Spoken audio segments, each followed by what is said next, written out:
दर्शकों, इस समय हम मौजूद हैं उत्तर प्रदेश का ऑक्सफोर्ड कहे जाने वाले गोरखपुर में, जहां होली को लेकर ढेरों तैयारियां चल रही हैं। इसी के साथ आज हमारे मुख्यमंत्री के साथ निकलेगी शोभा यात्रा, जिसमें लाखों लोग होंगे शामिल, जो कि पाड़ेहाता से चलकर राजघाट से पुनः पाड़ेहाता तक जाके पूरी होगी। मुख्यमंत्री योगी आदित्यनाथ जी के साथ हमारे सांसद रवि किशन जी एवं महापौर मंगलेश श्रीवास्तव जी भी शामिल। हमारे मुख्यमंत्री जी का ये भी कहना है कि इस बार गोरखपुर की होली मथुरा से कम नहीं होगी।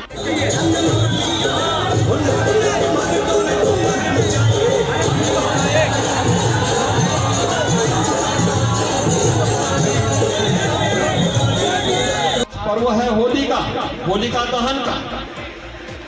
अब सोचिए, हजारों वर्षों से होलिका दहन होता है। होलिका एक प्रतीक है बुराई का, अन्यायी का, अत्याचारी का, पक्षपात का। और जहां भी पक्षपात होगा, अन्याय होगा, अत्याचार होगा, ऐसे ही लोग उसको हर वर्ष दहन करते हुए दिखाई देंगे। होलिका दहन हिरण्यकश्यप का वध उसी परंपरा का द्योतक है। इस परंपरा में हम रावण का हर वर्ष पुतला जलाते हैं। विजयादशमी जब भी आती है, हर गांव में, हर शहर में, हर कस्बे में, आप सबका आह्वान करूंगा कि हमारे पर्व और त्योहार सौहार्द के, शांति के, समता के प्रतीक होने चाहिए। और यही संदेश भी देता है होली। कोई भेदभाव न हो, ऊंच नीच का भेदभाव न हो, किसी भी प्रकार की अन्य किसी भी भेदभाव से मुक्त होकर के हम लोग उत्साह और उमंग के साथ एक दूसरे से अपने वैर भावों को समाप्त करते हुए अगर अपने पर्व और त्योहार को मनाते हैं, तो समाज जहां समता होगी, सौहार्द होगा, वह स्वयं ही शक्तिशाली भी होगा।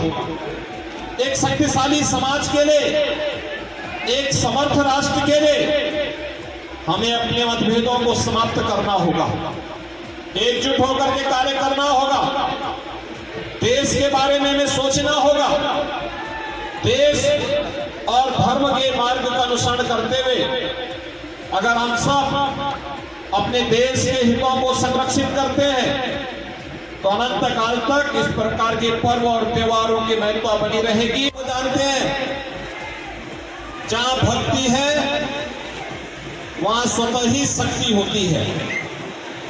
भक्ति और शक्ति का यह समन्वय होलिका दहन के अवसर पर भी हम सबको देखने को मिलती है। अत्याचारी, अन्यायी कितना भी बड़ा क्यों न हो, कितना भी शक्तिशाली क्यों न हो, उसका अंत सुनिश्चित है। और इसी संकल्प के साथ भक्त प्रहलाद ईश्वर की भक्ति के साथ ही सन्मार्ग पर चलते हुए लोक कल्याण का मार्ग का अनुसरण करता है। और परिणाम है स्वयं ईश्वर भगवान विष्णु के एक अवतार के रूप में, नरसिंह अवतार के रूप में इस धराधाम पर अवतरित होते हैं।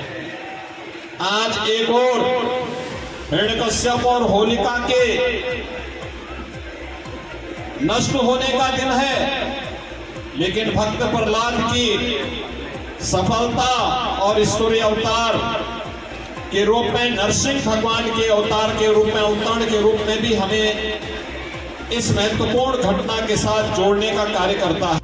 ईश्वरीय अवतार के रूप में भगवान नरसिंह का अवतरण भक्त प्रहलाद को सफलता के मार्ग पर अग्रसर करने के लिए उनका आशीर्वाद प्राप्त होना उस परंपरा को और भी मजबूती प्रदान करता। उसी उत्साह और उमंग के लिए सब हमारा जो सकल सनातन धर्मावलंबी है, होली के पर्व को रंग भरे उत्सव के रूप में उत्साह और उमंग के साथ मनाता है। हजारों वर्षों की इस विरासत को आज आप इतनी भव्यता के साथ, उत्साह और उमंग के साथ, बिना किसी शासन प्रशासन के सहयोग के स्वतः स्फूर्त भाव के साथ 97 वर्षों से मनाते आ रहे हैं। मैं होलिका दहन समिति के सभी पदाधिकारियों को हृदय से इसके लिए धन्यवाद देता हूं, उन्हें आयोजन के लिए बधाई भी देता हूं। होली की मंगल में शुभकामनाएं आप सबके प्रति व्यक्त करता हूं। इस अवसर पर लंबे समय तक होलिका दहन समिति का नेतृत्व करने वाले श्री ओम प्रकाश कटवा आज जो हमारे बीच में नहीं है, आज मैं उनको अपनी विनम्र श्रद्धांजलि भी अर्पित करता हूं। श्री विपिन सिंह जी,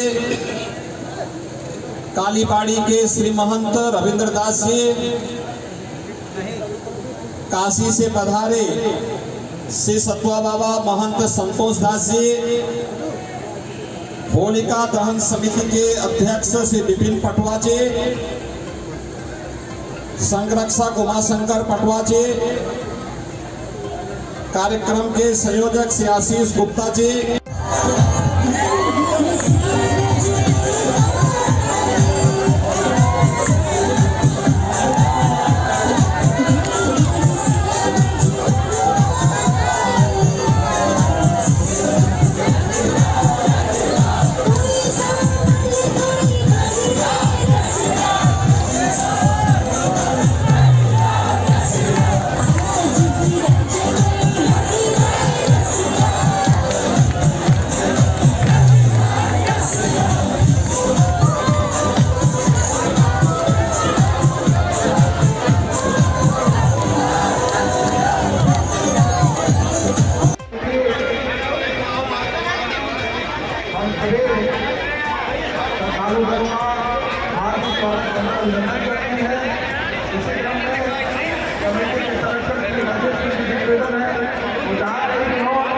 कोई भी रास्ते में नहीं खड़े करेंगे, कोई भी आम श्रद्धालुओं के बीच में नहीं खड़े होंगे।